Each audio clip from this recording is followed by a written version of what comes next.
On August 6, 1993, when 12-year-old Holly Valbrock came over to 14-year-old Ann Stedham's house, they had planned nothing more ambitious than hanging out together. The girls often spent time with one another, so Ann's mother, Sharon, thought she had no reason to be concerned.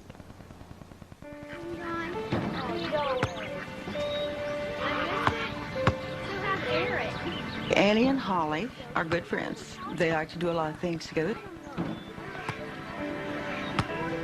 These are looking real nice, Mom. This particular day, they got it in their head that they were just going to take the old car parked out by the barn to return some clothes that belonged to a neighbor. The old car? And I said, no, Ann, I'd rather you didn't. I wish she would just let us go. My mom, her no's are usually like, no, you cannot do this. But that day she was kind of lenient about it. She said, no, but it's your responsibility. So her taking the blame, just get in trouble.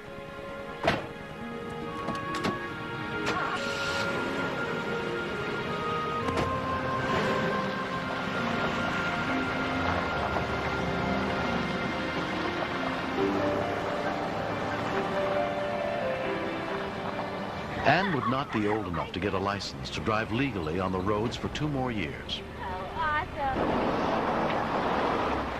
We just drove around for a little while.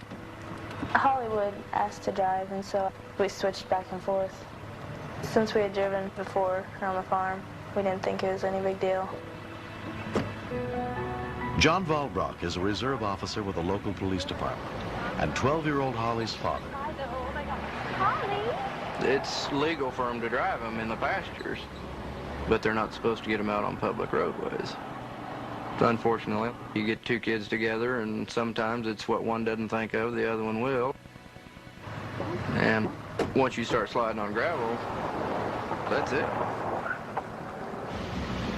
When we get to her house, she's gonna freak. And that'd be cool if we could meet Brandon and Aaron up at the lake. Oh my gosh! What are you doing? I'm sorry. It's hard.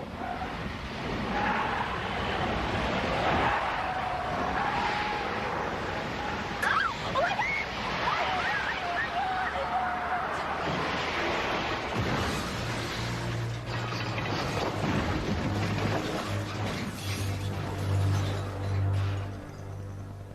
When we continue, You could just see the car clear over in the ditch, upside down. The top was all...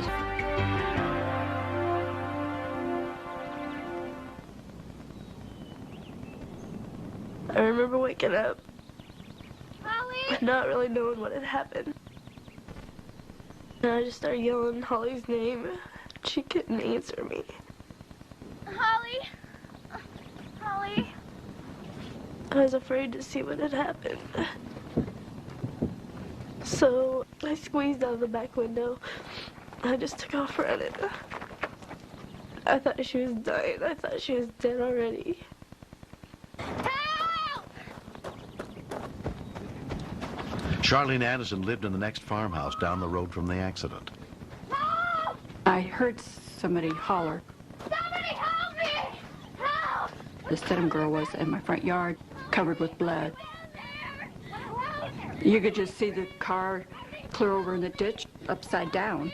The top was all smashed in. And I thought there's no way that girl could live. I figured it just crushed her.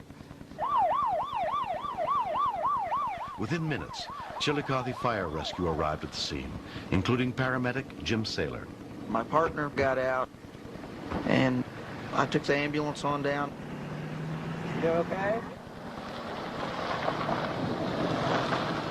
There was a lady with the patient down in a ditch. You couldn't see the face, you just could see the back of the head. Okay, hi. Her name's Holly Valbrock. The lady said, "This is Holly Valbrock," which was kind of a shock at first. I knew Holly. I'm Jim. I've worked with her dad for several years. Take care of you, okay? Where you hurt? Her right arm was trapped up under the car. So I reached in under to feel what kind of problem there was, and you could tell there was massive damage. At that time, I didn't know whether the arm was actually still attached or not. Holly's father, John, and her mother, Teresa Calvert, went to Hedrick Medical Center when they were notified there'd been an accident. Fractures and lacerations in the... We kind of started hearing these reports that you know, things didn't sound so good. When they did give her name, I looked over at Amy and Teresa, and they were both panic-stricken, and just, it was just like the whole world just stopped. Doing all right? What we got? We needed to lift the car far enough where we could get the arm out. Holly was scared, she was hurting.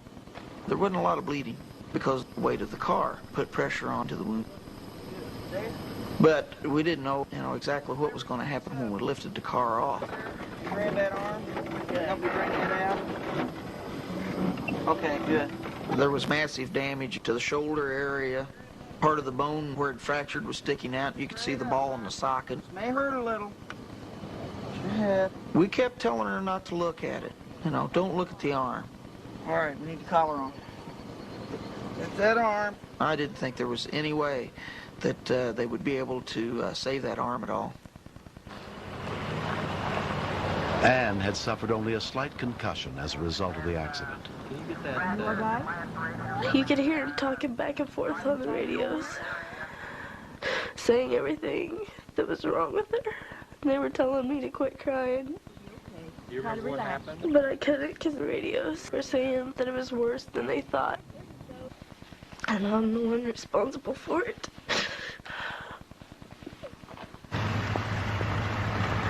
It was kind of sad because if they'd had her seatbelts on, it could have been a complete different story. Holly may not have been injured at all.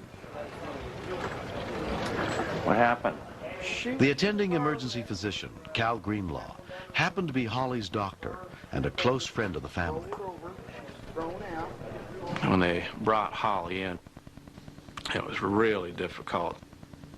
The emotions that you have that you just don't dare let loose is tremendous. Dr. Trinidad and meet you down here right away. By the look on the doctor's faces and the nurses' faces, of course, it's being a small town, we know them all, and you could just tell that it wasn't very good. You're okay? I finally got to go in and see her. This seemed like forever. And Holly's such a neat kid. The first words out of her mouth was, "Mom, I'm so sorry. I'm so sorry." Holly was taken by Research Eagle helicopter to Lutheran Medical Center, more than 200 miles away, where a team of microvascular surgeons, led by Dr. Jay Goldberg, would try to save her arm. Some irrigation, please. Her skin had been torn off from about this level in the arm. All of the muscle on the top of the arm was exposed. The nerves weren't severed. So there was a chance that some of her function would come back. But at the same time, there was a good chance that even if I could reestablish blood flow into her arm, that it may still not work, and that she still may lose the arm. Over the next 2 months, Holly underwent a series of operations to try to repair her damaged right arm. She made remarkable progress in the hospital. I believe it was a week after her first 2 surgeries that she put a pen in her hand and she wrote, "Hi, Mom." And it was so cool. We were so excited. The top mark today. And from then on, it just seemed like she could do a little bit more as each day went by. Keep going. 9 months after the accident, Holly continues to undergo physical therapy. She is doing great. She has full feeling in her arm and her hand, and she can move it, full movement. The only thing she can't do is she can't get her arm completely straightened out. Cool. Ah, he's better step on me, Holly. It was a hard recovery for Holly. She's probably one of the bravest people I've ever seen. There were times when the therapy was really frustrating. There was quite a bit of pain. When I look back to that day that we got in the car, I just think to myself, why didn't we just stay home? She doesn't know how to use the oven. They were big fun. Holly's back to her normal self again. Guy crazy. She tries to be cheerful if you're down, and she always cheers you up. She's my best friend in the world. Look at you. I think we've become better friends over this. And we just like open up to each other and tell each other everything. Anne feels bad. Like it's all her fault. I think it was just an accident. But I wouldn't get myself in that situation again. I woke up in the middle of the night sometimes in a cold sweat thinking of what if. I don't know if I could have made it. Hi, Holly. I just can't imagine life without her. She's a great kid.